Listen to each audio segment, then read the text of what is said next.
안녕하세요. 재테크 읽는 준선생입니다. 정부에서 무주택자의 내 집 마련을 돕기 위해 담보 인정 비율인 LTV를 규제 완화해 주는 것으로 발표할 예정이라고 합니다. 현재 6억 원 이하 주택을 구입할 때만 적용되던 것이 9억 원 이하로 상향하는 방안이 유력하다고 하네요. 완화가 시행되게 된다면 투기지역, 투기과열지구 내에서는 LTV 60%까지, 조정 대상 지역에서는 최고 70%까지 적용받을 수 있게 된다고 합니다. 조건은 두 가지입니다. 현재 무주택자인 경우와 그리고 부부 합산 소득 8천만 원 이하. 부부 중 한 명이 대기업에 다니면 한 명은 어떻게 해야 되죠? 소득이 높으면 대출을 더 많이 빌려줘야 하는 것이 상식인데, 소득이 낮은 사람 보고 대출을 더 많이 빌려준다는 것은 이건 잘못된 정책이지 않나요? 지금까지 다주택자 때려잡겠다고 전국을 규제 지역 지정으로 칭칭 동여맸고, 그로 인해 수많은 무주택자들이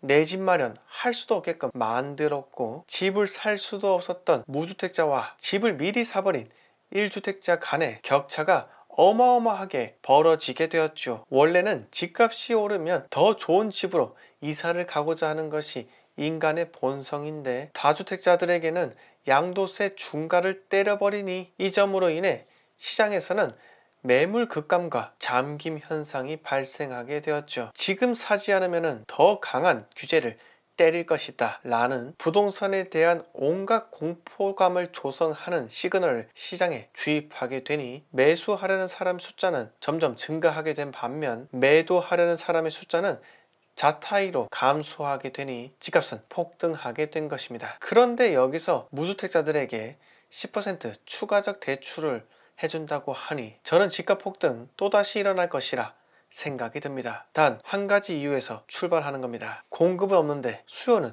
또 생긴다는 점. 6억에서 9억 사이 아파트들이 또다시 폭등을 한다는 의미이기도 합니다. 제가 누차 말씀드리지만 양도세 완화를 통해 다주택자 매물을 유도하지 않는 이상 3기 신도시가 들어서는 25년도까지 서울 집값은 끊임없이 들썩들썩 할 것입니다. 3기 신도시는 서울보다 수도권 집값 안정에 큰 역할을 할 것이고요, 수도권에서 서울로 진입하려는 수요를 발목 잡을 것이라 생각을 합니다. 발목 잡는다라는 표현은 다소 과하긴 하지만 저는 3기 신도시로 인해 수도권 아파트 가격 거품이 먼저 빠지면서 수도권 아파트를 팔고 서울 아파트 사려고 하는 수요를 어느 정도 제압할 수 있다고 생각하기에 3기 신도시는 서울보다 수도권 집값 상승 제동에 큰 역할을 하는 것으로 임무를 부여받았다 라고 생각합니다. 서울은 향후 3년간 6만 3천 세대 공급, 세대수가 약 3% 증가하는데, 인천은 향후 3년간 8만 3천 세대 공급, 세대수가 11% 증가하게 됩니다. 서울 인구 966만, 인천 인구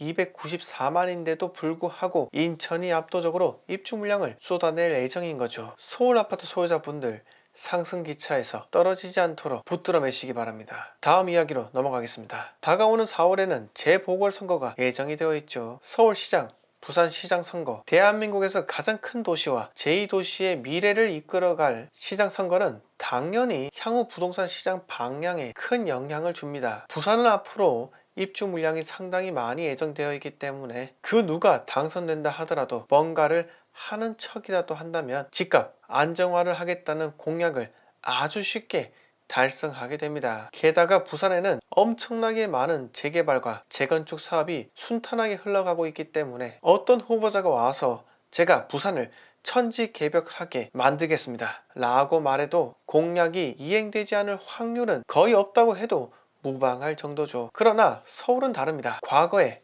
오세훈 서울시장이 한강 접근성을 높이고 도시 경쟁력을 높이고자 한강 르네상스 프로젝트를 추진하면서 서울시는 재건축 아파트의 50층 건립을 허용하였고, 대신 개발 면적 일부를 공원으로 기부 체납하는 것으로 조건을 내걸었죠. 이때 여의도, 이촌, 합정, 압구정, 성수 등 5곳이 전략정비구역으로 지정이 되면서 노후된 서울이 새로 탄생하는 기대감도 있었지만은 2011년도 그가 서울시장에 당선되게 되면서 한강 르네상스, 그건 없던 일이 됩니다. 서울 아파트 35층 룰, 그때 생겨나게 된 것이죠. 만약 그때부터 노후된 서울에 개발이 되면서 차츰차츰 공급이 진행되었다면 어땠을까 하는 헛된 생각도 들기도 합니다. 저는 이번 서울시장 후보들이 제1번 공약으로 재건축 규제 완화를 들고 나올 것이라 생각이 듭니다. 강남 민심 잡기 위해서라도 또 한 번 음마아파트 재건축 이야기가 나올 것이고, 기존의 35층 룰을 깨버리고 50층 룰을 들고 나올 정도로 후보자들은 지난 10년간의 규제 철옹성을 단번에 깨버릴 것이라며 유권자들에게 약속을 할 것입니다. 여러분, 한강변에 30년 이상 된 아파트들의 가격을 한번 보세요. 송파구 잠실 장미아파트, 잠실 주공 5단지부터 강남구 압구정 현대, 서초구 신반포 단지, 그리고 흑석동과 여의도 일대, 이번 서울시장 선거 전후로 저는 서울 집값 재건축부터 시작해서 또다시 상승할 것으로 예상이 됩니다. 서울 재건축 단지는 주식으로 치면은 대선주나 마찬가지인 것이죠. 규제만 풀어주게 된다면은 일사천리로 진행되기 때문에 저는 2021년 한 해는 서울은 무서울 만큼의 상승폭을 기록할지도 모른다 라는 우려감이 듭니다. 자, 마지막으로 무주택자 분들께 한마디 드리고 마치도록 하겠습니다. 만약 여러분들의 수중에 5천만 원의 여유 자금이 있다면 절대로 주식에 투자하면 안 됩니다. 6대 광역시에는 아직 기회가 열려 있습니다. 저는 인천, 대전, 대구, 부산은 절대 추천드리지 않으며 광주와 울산은 소액을 가지고도 안정된 투자를 할 수 있다고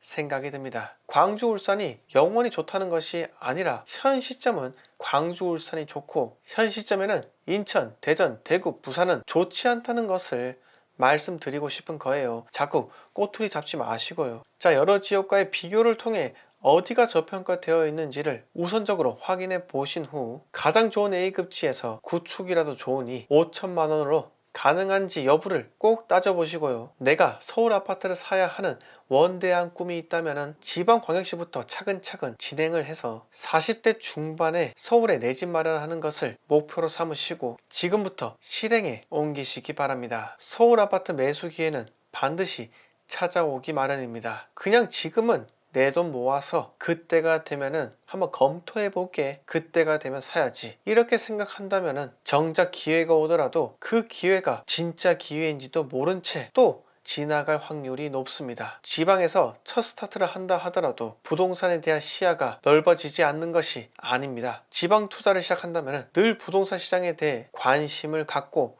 귀를 열어두려고 하는 그 열정감이 생겨날 것이기 때문에 무주택자보다는 1주택자가 한 발 더 앞선다 라는 점 마지막으로 말씀드리고요. 그렇기 때문에 차디찬 겨울일 때 투자 매물 선점을 하시기 바랍니다. 오늘 이야기 여기서 모두 마치겠습니다. 영상 마음에 드셨으면 구독과 좋아요 부탁드립니다.